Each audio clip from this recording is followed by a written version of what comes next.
This is the Get Savvy Show, brought to you by the Reluctant Leader Academy. I'm your host, Marc Champagne, and on each episode, I'm going to help you get savvy to allow you and your business to grow. We'll be focusing on the three elements that lead to business success: your mindset, your processes, and your skills.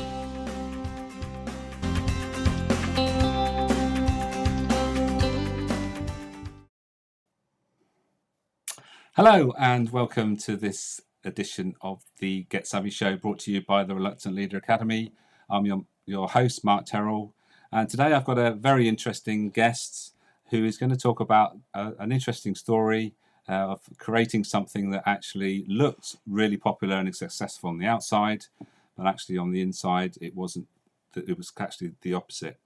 So looking forward to talking about the subject, because it's a great lesson for us all in actually realizing that when we do get things maybe not quite don't quite go to plan, it's the lessons that we learn from that experience.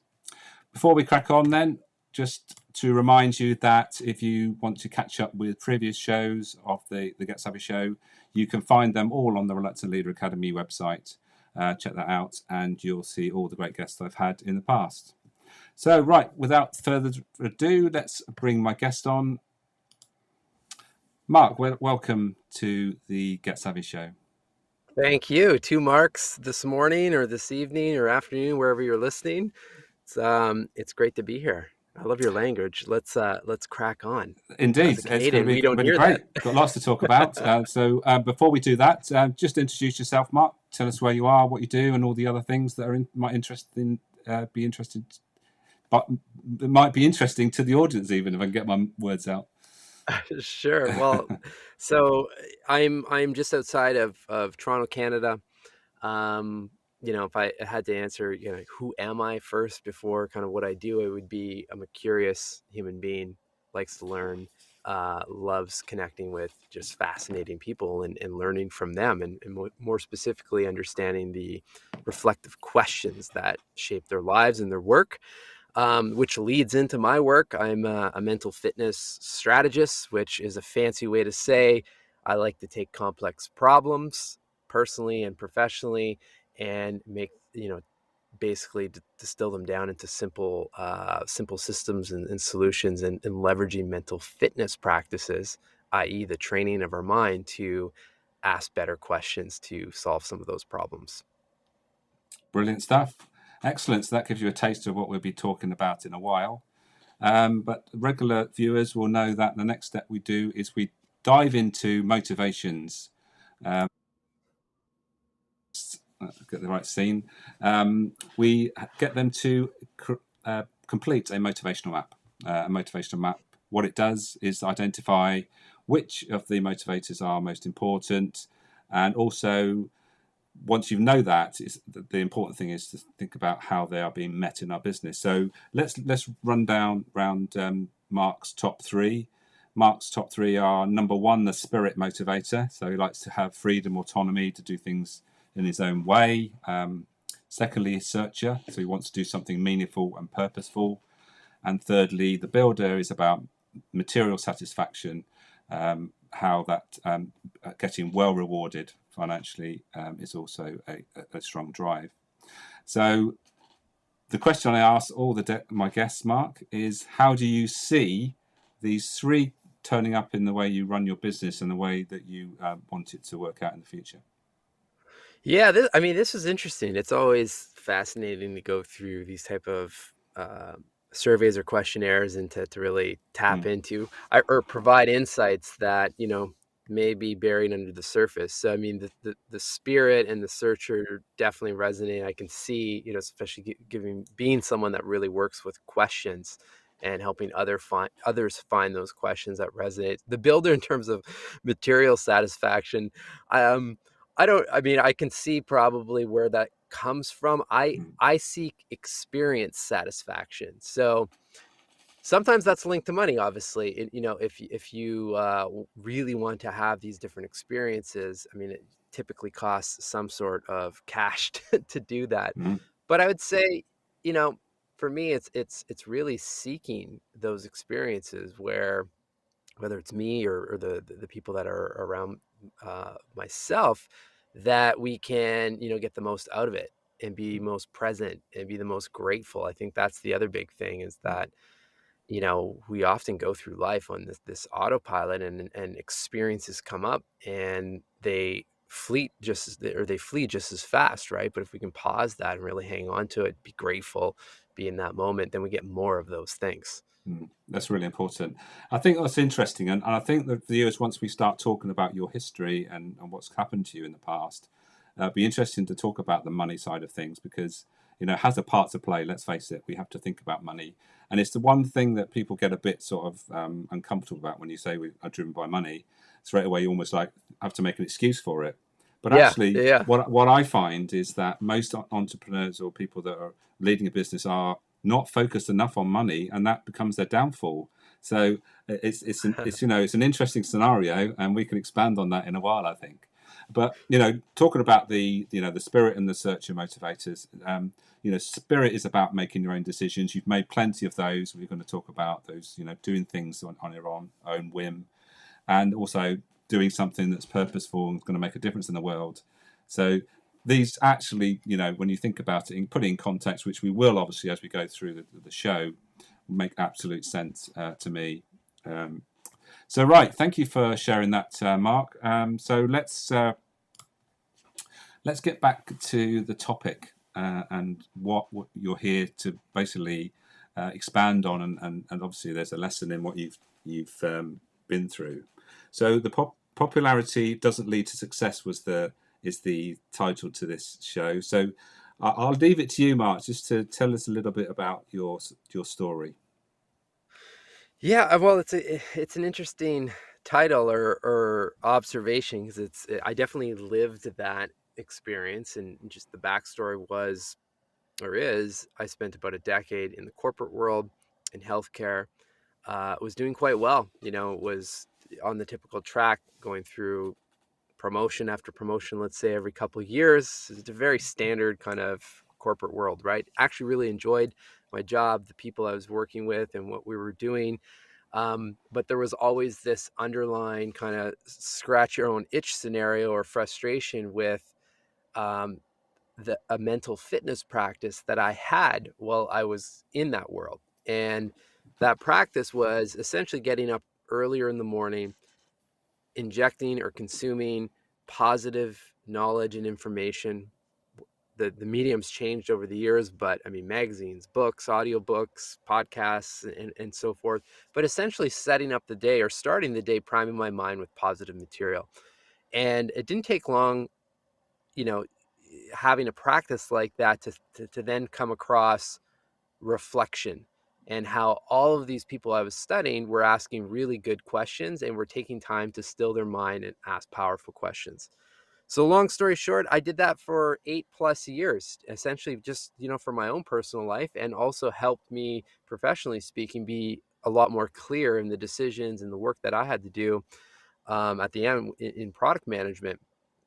But I was traveling a lot and I was always doing this type of practice, journaling, let's say, from a digital perspective. And at that time, there just really were no good tools to do that.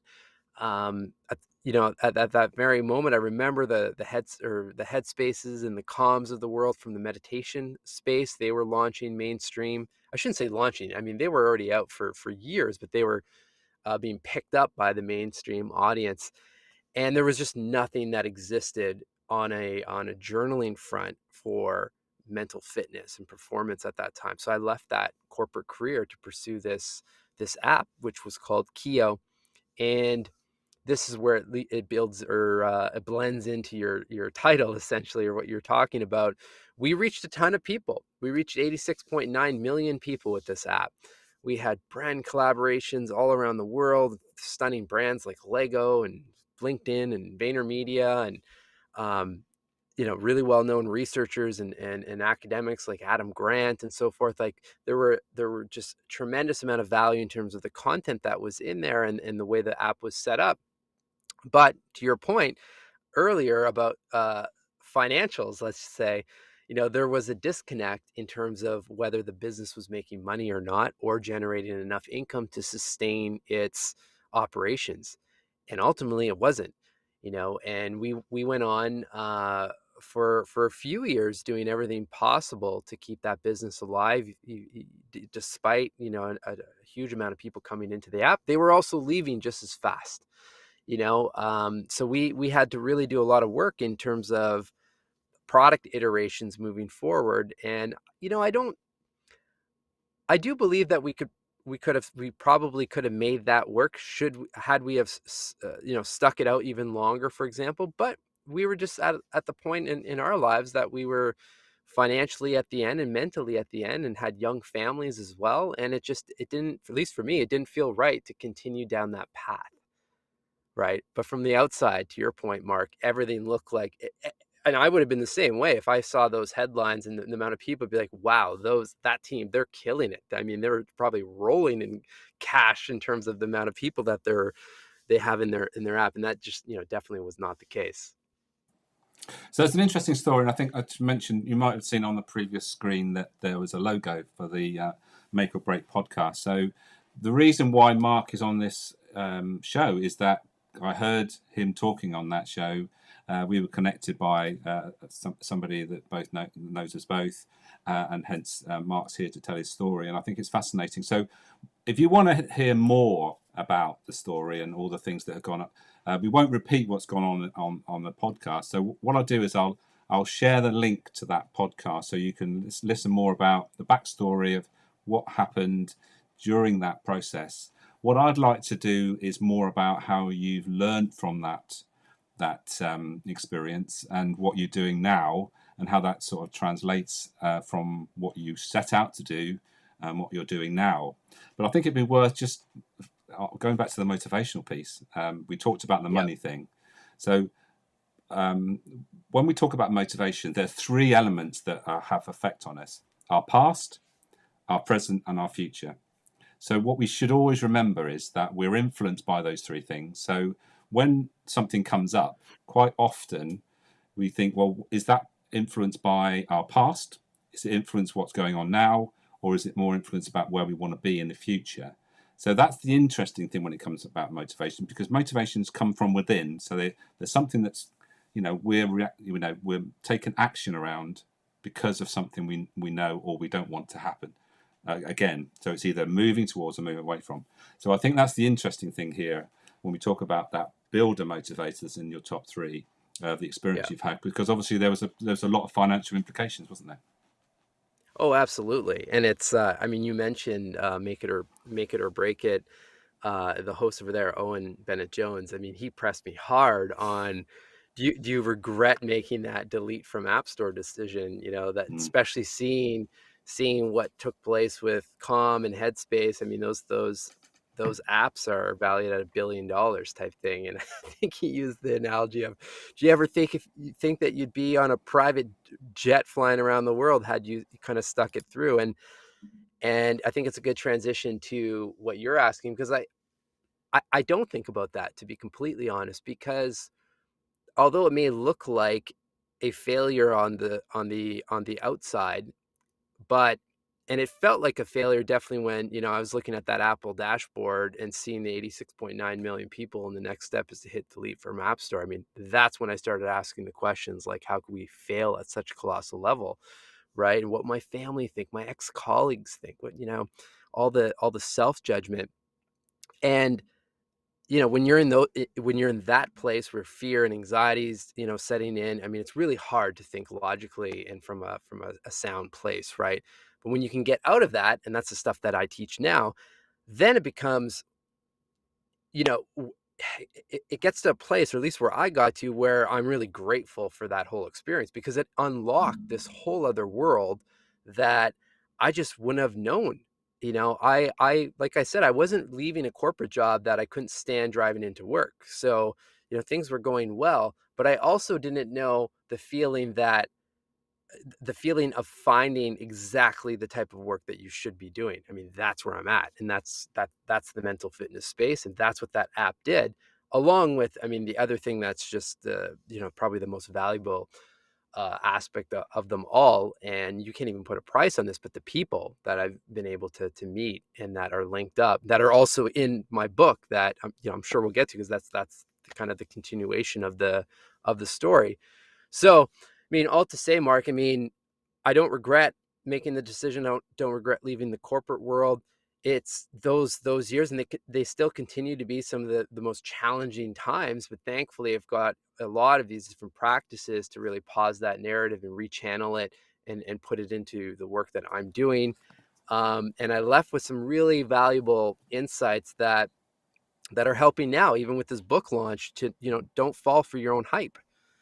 The Amazon rankings and stuff. The book debuted at number 2, and I was like, that's great. I'll celebrate that. I'll leverage that in the marketing.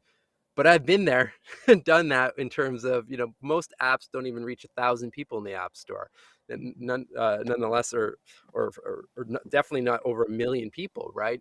Mm. So I mean, those are good. I think there are good learnings that will stay with me for life. Don't fall for your own hype, and always make sure that you're crystal clear in your financials, right? I mean, at the end of the day, it starts and stops with cash flow. I mean, eventually Mm. something has to change if you can't continue to support it financially, right? And that's the same thing with our personal lives as well, right? Yeah. So those were the two big eye openers, Mm. having jumped into that space and still being in this space. Yeah, and I think it's just worth just reflecting back, I suppose, when you started out on that app journey. Was it really a journey that you think that was going to be lucrative financially, or did you think it was going to be something that was just going to be, a useful thing that people are going to sort of use in their day-to-day life? Yeah, that's a great question. I mean, when the decision was made to leave the corporate world, I mean, I definitely ran the numbers to make sure that we could continue somewhat our lifestyle and cover our expenses and whatnot. And everything seemed to make sense at that point. Obviously, the business, didn't pan out in the way that we had projected, but it was never this. There was never this grandiose vision that we're going to become millionaires doing this. It was more so, let's try this. At least for me, I knew I would regret not trying it. Let's make sure that we can still live. 'Cause at the time, I had a 1-year-old. I'm not sitting in a college dorm room just eating pizza at night type thing. I had, like, real family responsibilities. Um, and so let's try it. And it seems like there's a viable market here, especially seeing what's happening in the meditation world and so forth. So it made sense, right? It made sense. And the idea was always from a business perspective, the app was always just the first product. What was exciting us is that we had a vision to build a wellness company with multiple offerings and so forth, and build up that business together, myself and my co-founder, and then the app being the entry point to that world, for example. So that was really the main driver. And then not to mention, I mean, I knew personally that these practices worked, just from my own personal experience, and then obviously in the research. But the more that we got into the space, and the more people that I was able to interview as well through the podcast and for the app content, it became really clear that the purpose of this work is at a whole other level. I mean, I've literally seen a question save a person's life, not to mention, for sure, upgrade people's lives. So that's what drives me today. Excellent. So that's a good segue into talking more about what comes after, what's came after. You mentioned a book and a podcast. Yeah, so do you want to tell us a bit more about those two things? Yeah, I mean, so the podcast has been running ever since the app has, and it was a way for us to allow the content to be interactive, and also show how you don't need to be going on a meditation retreat or some sort of silent retreat to access these practices. I wasn't continue to interview people like Michelin star chefs or athletes or developers, leaders, and so forth, just to show how there's so many entry points or access points to leveling up our thinking and priming our minds so that we feel better, but also perform at our best. So that's the podcast. As it stands today, it was rebranded when we had to shut the app down, so now it's called Behind the Human. You can find that. The book, if you're watching this on video, is right here, Personal Socrates, questions that will upgrade your life from legends and world-class performers. And that really came from those dark years when I had to delete the app, because I was slipping into deep depression. I could feel it. And it wasn't until I was able to deploy some of these practices and pause that narrative, the same narrative that we all face, right? That pulls us off track. Um, and ask the question, what do I want for my life? That was the pause. And that's what questions do. They give us the pause to make a different decision or to shift our perspective and go down a different path.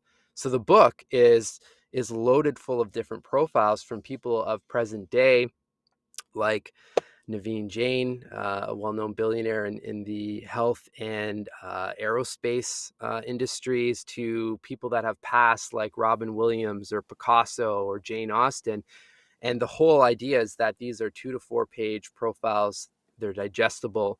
They're loaded full of mental fitness practices. And most importantly, they all start and help pull us through the Socratic method, which is a big question, followed up by other prompts to get past the surface, essentially. So, I mean, where it all ties together, Mark, is that essentially that was the app.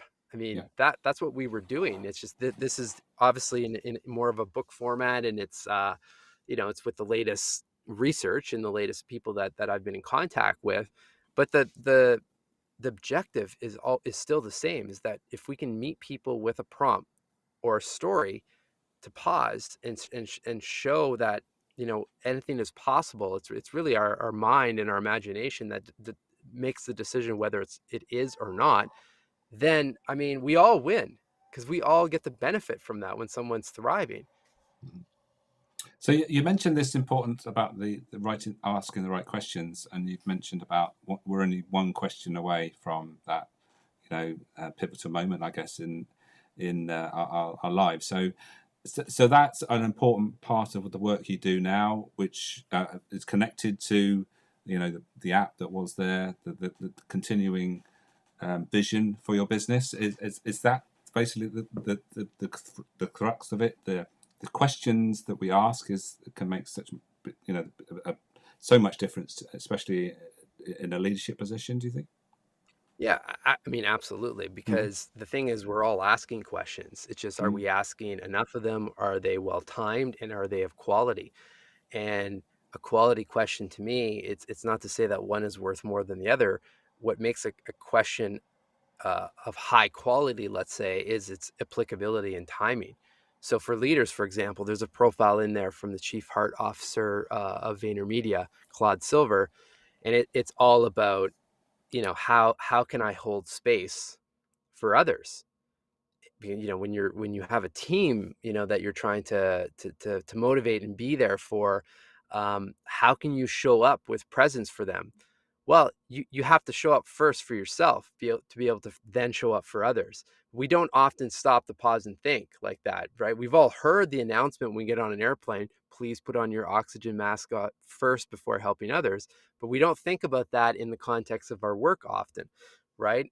Hence why there's so much burnout, and why you know uh, people are having tough experiences in high stress moments, because if you're the leader and you're wound up with anxiety and your mind is full, it's really hard to see the steps forward. And that's what I've learned through, probably the biggest insight through this whole experience has just been, by far, the theme that I see, no matter whether it's a billionaire or an athlete or a chef or a developer, is that they take time to release all of that mental clutter so that you can then see the next steps forward. Or from a leadership perspective, I mean, see the appropriate strategy, but also then be able to be present with your team and give them everything they need to thrive. So, I mean, it all starts and stops with our own minds. I mean, if you think about it, like we're making, I think there's different research, but we're making tens of thousands of decisions a day.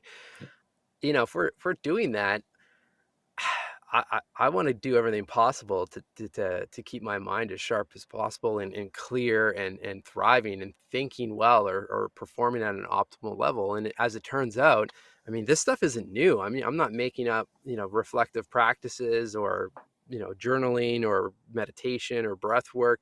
Stuff's been around since the beginning of time. I mean, one of the profiles in the book is on Marcus Aurelius. I mean, it doesn't go much farther back than that. And surprise, surprise, he's writing about the same kind of struggles we have, different contexts, same emotions. So there's Mm. stuff in there that we can all, learn from, and then just like I said, just pause the current scenario, focus on what we can control, and just enjoy life, enjoy our work. Yeah, It's there's possible. lot to be said for those Stoic principles that have been around for Oh yeah, centuries, and just learning a way of thinking that actually will serve us. That's what I'm hearing from you, is understanding. Yes, right, the right questions, but you can't ask the right questions if you're not in the right place yourself. So it's 100%. yeah. So I love the analogy and of the putting your own mask. It might be something I covered in my own book, actually. That's why I was sort of laugh when you said it, because I think it's so pertinent. And from Yeah, my experience as well, it definitely was. I didn't pay enough attention to myself, because you can only lead well if you're in the best position yourself, being the most motivated person, most focused, and having time for your team. That's essential as well. Mark, it's sadly we're getting towards the end of our time, so I think it's time for you to maybe just give us a few little snippets and some thoughts to leave us with regards to what you do, and then also point us in direction of where we can find out a bit more. yeah. Thank you, Mark. I mean, we can definitely chat for I'd say many more minutes. Yes, Where we vibe on the same wavelength, but people can find more to this to me and my work, podcast, the book, and the socials at behindthehuman.com. That's all in one place. And then the one thought I think I'd love to leave people with, and as you're listening to this, try doing this today. For example, take 5 or 10 minutes and just stop what you're doing. Take a couple deep breaths and, just list out the things that you really want to accomplish in your life. And even more importantly, what can you celebrate about your current life and the people in it and your work and everything that surrounds your world right now. And just notice how you feel after going through that process. Now your mind is in a creation state where you can do your best work. brilliant. Thank you so much for your time today, Mark. It's been really interesting. Highly recommend listening into that podcast. That's the Make or Break podcast, where Mark goes in a bit more detail, being interviewed about the decisions he made during that business, and obviously what led up to that deleting the app in the end. So yeah, thanks again, Mark. It's been a real pleasure to catch up with you, and I hope you have I know it's early for you over there, so you've got plenty of the day to go. So have a great day, and we'll catch up again soon. Thank you. Right. Well, thank you again to Mark. It's a fascinating story. And the reason why it's important to remember that actually, when we look like we are successful from the outside, actually from the inside, it may not be the case. And think about those that you see as being successful. Are they actually being successful? And how do you actually measure success in your own life? I think that's the important thing to remember. So I'll put the link to the podcast, which you can check out. And remember that you can catch up with all the previous episodes of the Get Savvy Show by visiting the YouTube channel. And going back to the motivational piece, remember, we can only be our best if we know what motivates us. So if you are out of touch with what motivates you, then visit the Reluctant Leader Academy website, go to the courses page where you'll find how to stay energized at work. That course will give you a motivational map, just like the one that Mark's has completed, and you'll then get a 5 video course where you'll find out how you can make the most of that report and make sure that you can then use that information to make better decisions for your business and your career. Thank you for joining us today. If you catch this on replay, then please don't hesitate to leave a comment. Myself or Mark would be more than happy to answer any questions. But until the next episode of the Get Savvy Show, have a great day, and I will see you next time.